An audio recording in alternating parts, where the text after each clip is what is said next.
Want to get on today to talk about how words are seeds, and those seeds are being watered every day based on the environment that you allow yourself to go into, or based on the words that are being said.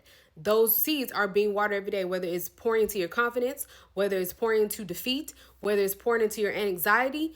It's being watered every day. And that's why you have to be careful about who you're around and the words that come out of your mouth, because whether it's good or whether it's bad, it's still faith, because you're believing in the good or you're believing in the bad.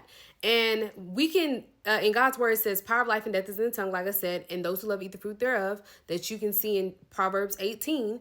We have to be careful. And that's why we have affirmations. That's why we have declarations, because you have to speak those things, and not just one time, not just two times, not just three times. Sometimes you may have to speak it every day. You may have to speak it on every hour to believe in what you are saying, because you may not see it every time. You may not see it quickly happen in your life. You have to keep speaking it, and then you'll be able to see it. It's not just one day you've planted a seed and all of a sudden it's a harvest. There's seed time and there's harvest time. So you have to keep watering that seed. You have to keep pouring into that seed, just like with children. Children are birthed into a default environment.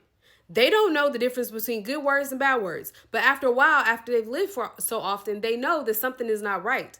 If they've been in an environment where they have not been given confidence, as in they have not been poured into in their confidence, they have not been poured into in their faith, in certain areas of their life, you can tell that they have not been poured into those areas, because their walk is different. Their head is down. They don't have the joy that you would think that they would have, because of the environment that they're in. So children are birthed into an environment that they can't shake. So we have to speak life. They can't shake the environment. They can't change the environment. They don't even know that they're in a bad environment. You don't know that you're in a bad environment until you get out the environment, and then you get new information that starts to help you see better about the environment that you've been in. So that's why it's imperative for the children as well to be able to hear words of power, life, not death. If we can speak power, we can also speak death.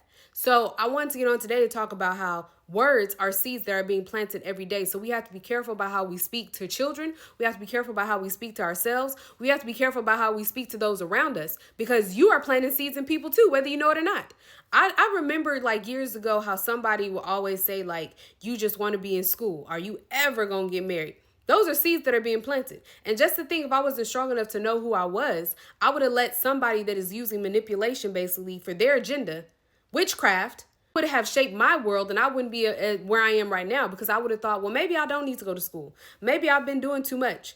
Words are seeds. And whether you know it or not, they're being watered every day by the environment that you're in, by the people that you're around, by the things that you listen to. They're being watered. So we have to be careful.